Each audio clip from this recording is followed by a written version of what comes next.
Assalamualaikum guys. Jadi ini video perjalanan Aryo balik pas ke kampung kemarin guys. Jadi ini kita turun pas balik itu hari ribut peti. Jadi balik kita diperlambat berangkat sekitar jam 2 guys. Jadi sepanjang jalan itu ternyata banyak penumpang dari daerah lain. Pantai Solok, Pulau Cawan, Igal, Manda, Sembuang ada guys. Tadi tu kita singgah di berbagai kampung. Kita percepat ke Manda, naikkan orang Manda.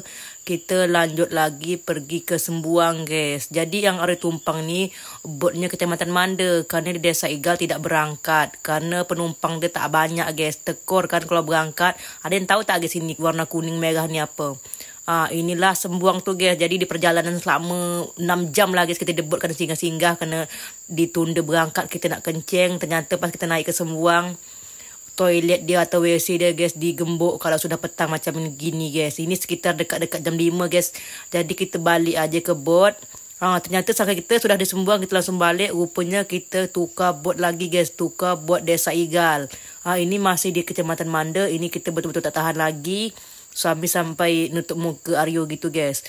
Hari hujan tadi kan berpetir. Tengok barang-barang orang turun naik punggah. Akhirnya rosak macam gitu guys. Kita putar arah lagi balik ke Desa Igal. Dan ini kita tak tahan lagi nak kencing. Terpaksa kita naik cari rumah orang guys. Kita percepat lagi jalannya. Akhirnya sekitar jam 5 lewat sikit.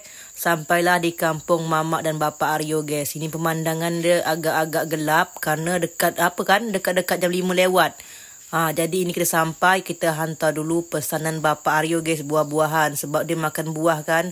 Di sini kita salpuk nengok jambu madu mak betul-betul lebat guys. Jadi kita minta suami ambil. Langsung aja Aryo coba guys. Bismillahirrahmanirrahim. Betul-betul sedap manis guys. Jadi kita keliling ke belakang. Ada buah pelamat tak berhenti berbuah tu guys. Ada lagi buah dia. Samping rumah mak dengan rumah adik bapak, jambu ni berluyut guys. Di sini lagi musim jambu. Jadi jambu tak banyak orang makan tu. Belampah gugur. Kita percepat aja. Kita tengok ada pokok empelam manu. Adik bapak juga lebat. Di situ bapak lagi menung sambil makan buahan guys. Rupanya sangka Aryo menung. Rupanya lagi berbual dengan Parojai suami Aryo. Karena tadi suami manjat agak ngeri takut patah. Jadi Aryo lagi mencoba untuk manjat guys. Ini kita manjat tengok bertahan di dahan yang betul-betul kecil macam gini guys. Jadi ini kita macam meringankan badan gitu guys. Kalau tidak berlebas kita. Ini jambu dalam perut kita panjat guys.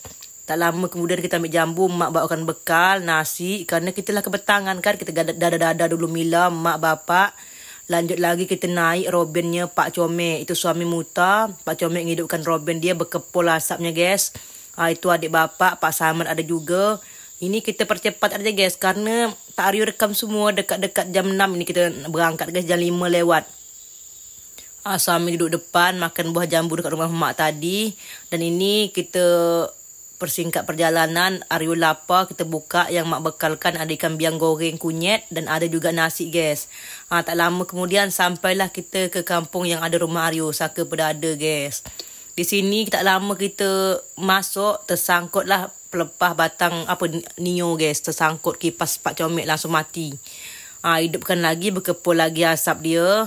Kita lanjut masuk ke dalam arah ke rumah Aryo dengan suami guys. Kerana rumah kami agak masuk ke darat sana sikit. Ini detik-detik nak sampai dan kita tengoklah guys. Itu rumah Aryo dan suami. Dan itu rumah Pak Uda guys. Langsung aja kita pergi ke tempat Pak Uda bersalam dan kita terkejut guys. Ternyata parit sudah Pak Uda bersihkan. Pokoknya guys kalau rokok dan makan aman, insyaAllah orang yang ikut kita guys, dia akan tahu cara untuk berbaik hati menolong kita macam gini kan. Kata Pak Uda biar nio-nio dekat rumah kami ni buah lebat. Terima kasih Pak Uda.